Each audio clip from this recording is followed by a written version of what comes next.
नमस्कार प्रिय मित्रों, मैं आप सभी का एस्ट्रो फ्रेंड विजय तिवारी।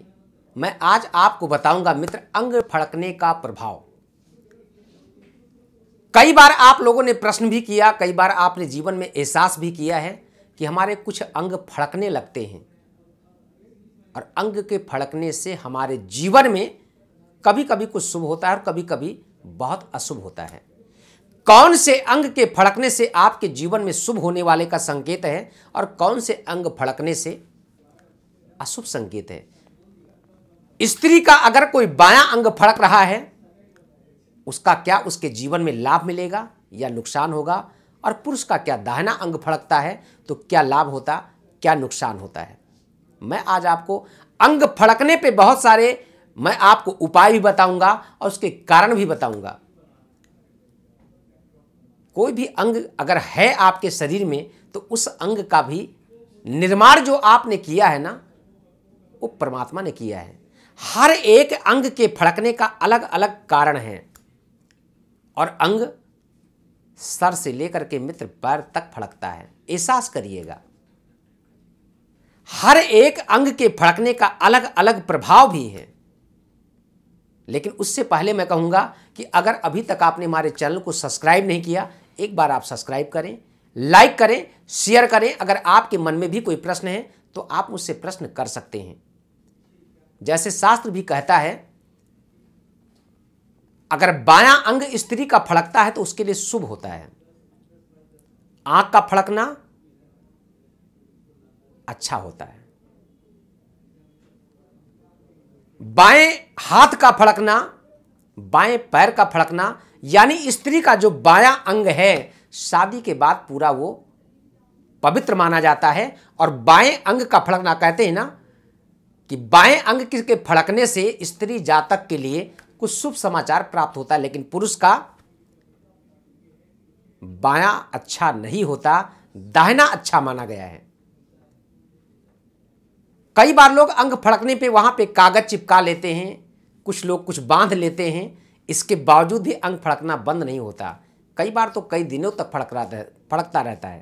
ये शुभ संकेत नहीं है। अगर स्त्री का बायां अंग फड़कता है तो मित्र बहुत अच्छा माना जाता, यानी उसके कई कार्य ऐसे हैं जो काफी दिनों से रुके होते हैं और कार्य बन जाते हैं। कई बार ऐसा भी होता है कि बाएं अंग के फड़कने से अगर स्त्री के जीवन में कुछ अच्छा होता, कभी दाहिना अंग अगर फड़कता है तो उसके शुभ चिंतक यानी किसी अपने अप्रिय के साथ कुछ ना कुछ घटना होने का संकेत देता है। अगर दाहिना अंग फड़कता है तो बाईं आंख का फड़कना स्त्री के लिए बहुत शुभ माना जाता है, लेकिन अगर दाहिनी आंख उसकी फड़क रही है तो किसी ऐसी अनहोनी, किसी ऐसी चीज को आप देखेंगे जिसके द्वारा आपको आत्म कष्ट बहुत ज्यादा होगा। एक तो होता है कानों से सुनी हुई बात पे कष्ट होना, और एक होता है कि मैंने अपने आंखों से देखा। जो कभी आप अपने जीते जी भूल ना सकें। बायां अंग अगर स्त्री का कमर से नीचे फड़कता है तो उस स्त्री जातक को किसी मंगल तीर्थ यात्रा, मंगल स्थान, किसी शुभ स्थान पे जाने का सौभाग्य होता है। लेकिन अगर कोई दाहिना अंग अगर फड़कता है तो कोई अशुभ समाचार मिलता है। उस अशुभ समाचार में उस व्यक्ति को, यानी उस कष्ट के लिए उसको वहां तक पहुंचना होता है। ठीक इसी प्रकार से पुरुष का दाहिना अंग बहुत अच्छा माना जाता।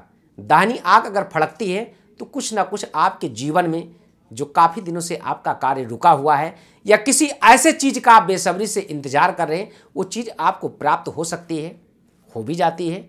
लेकिन अगर बायां अंग आपका फड़क रहा तो एक पुरुष जातक के लिए किसी अप्रिय घटना का संकेत दे रहा।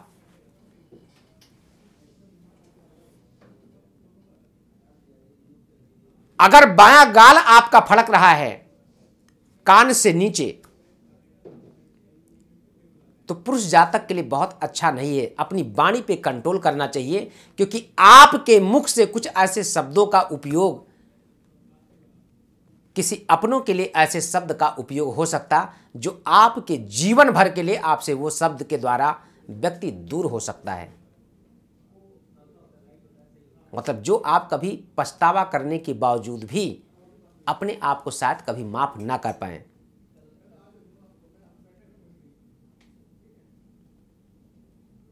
दाहिना अंग अगर आपका फड़क रहा है, कमर से नीचे फड़क रहा, पैर में फड़क रहा है, तलुए में फड़क रहा है, तो ऐसे जातक का, पुरुष जातक का कोई यात्रा अनायास बन सकती है, जिस यात्रा को करने के बाद व्यक्ति को शारीरिक, मानसिक और आर्थिक कष्ट यानी आर्थिक नुकसान की संभावना का संकेत दे रहा है।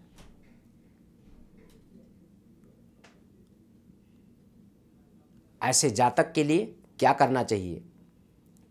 उस टाइम पे सिर्फ केवल सावधानियां ही आपके जीवन के लिए महत्वपूर्ण हैं और सावधानियों के द्वारा ही अपने आप को आप मित्र सुरक्षित बचा सकते हैं।